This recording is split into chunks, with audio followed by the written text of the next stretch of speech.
লন্ডনে সম্পন্ন হলো Bangladesh district cup cricket tournament, যেখানে চ্যাম্পিয়ন হওয়ার গৌরব অর্জন করেছে মৌলভীবাজার। তার আগে যশোরের হয়ে ব্যাটে বলে মুগ্ধতা ছড়িয়েছেন মাহমুদুল্লাহ রিয়াদ। দলের বাকিরা মলিন হলেও মৌলভীবাজারের বিরুদ্ধে বাঁচা মরার ম্যাচে ওয়ান ম্যান আর্মি হয়ে একাই লড়াই করেছেন জাতীয় দলের সাবেক এই অধিনায়ক। রিয়াদের যশোর মৌলভীবাজারের বিপক্ষে আগে ব্যাট করতে নেমে গুটিয়ে যায় মাত্র 90 রানে। এই 90 রানের মধ্যে রিয়াদ একাই করেন 51 রান, তাও মাত্র 28 বল মোকাবেলা করে। মোহাম্মদ আশরাফুল খুব একটা সুবিধা করতে না পারলেও রিয়াদ 170 স্ট্রাইক রেটের ইনিংসে হাঁকান 4টি 4 ও 3টি ছক্কা। যশোরের হয়ে রিয়াদ ছাড়া আর কেউই 2 অঙ্কের দেখা পাননি। রান আউট হয়ে থামে তার ইনিংস। এছাড়া অতিরিক্ত খাত থেকে দলের খাতায় যোগ হয়ে 11 রান। 16 ওভারে অল আউট হয় যশোরের দল। রুয়েল মিয়া শিকার করেন জোড়া উইকেট। ডিফারেন্ট পিচ 1 একটু উইকেটটা বেটার প্লে করে, তো এটা পিচ 2 এখানে হয়তো আমরা একটা ম্যাচ খেলেছিলাম, ভালো বিহেভ করেছিল। আশা করি যে ভালো বিহেভ করবে এবং আমরা যারা এক্সপিরিয়েন্স ব্যাটসম্যান আছি চেষ্টা করব যে উইকেট অ্যাডজাস্ট করে ব্যাটিং করার চেষ্টা করব। অনুভূতি তো ভালো লাগারই বিষয়, কারণ যে কোনো ম্যাচই হোক না কেন আমার জন্য এটা চ্যালেঞ্জিং থাকে, কারণ এজ আমি প্রফেশনাল ক্রিকেটার। তো আমার ক্ষেত্রে আমার জেলার হয়ে আমি রিপ্রেজেন্ট করছি লন্ডনে, তো এটা কিন্তু অনেক প্রাউডের বিষয়।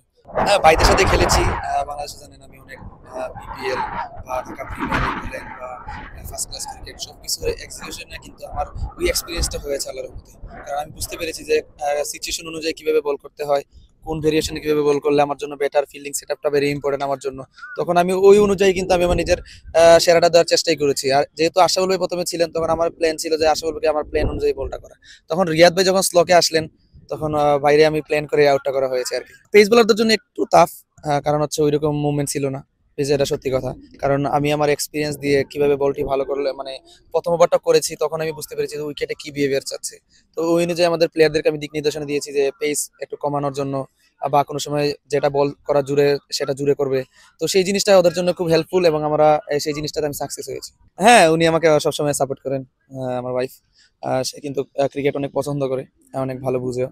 তো আমাকে সবসময় মোটিভেশন দেয় কিভাবে ভালো করা যায়, কিভাবে সামনের দিকে আগানো যায়। সবসময় আমি একজন ফ্রেন্ডের মতো, যাকে আমি সবসময় কাছে পাই।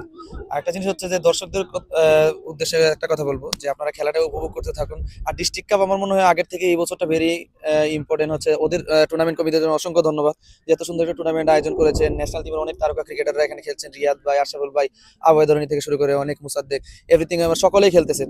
তো এই টুর্নামেন্টটা যত দিন যাবে তত কিন্তু আরো জাঁকজমট হবে। ভেরি মাচ যারাই পার্টিসিপেট করছে, যে টিমগুলো 10টা টিম নিয়ে আমাদের এই টুর্নামেন্টে ছিল 6ষ্ঠ আসর, আমি মনে করি খুব সুন্দরভাবে শেষ করতে পারছি। হয়তো আমাদের অনেক কিছু হয়তো কোনো না কোনো জায়গায় হয়তো মিস্টেক হতে পারে, বাট এই যে টুর্নামেন্ট আর সবাই অধীর আগ্রহে অপেক্ষা করে এই ডিস্ট্রিক্ট কাপ টুর্নামেন্ট নিয়ে।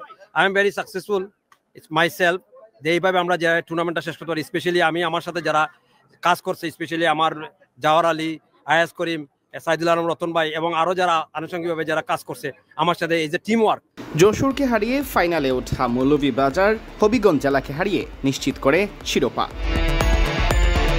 সিয়াম চৌধুরী, বিডি ক্রিক টাইম।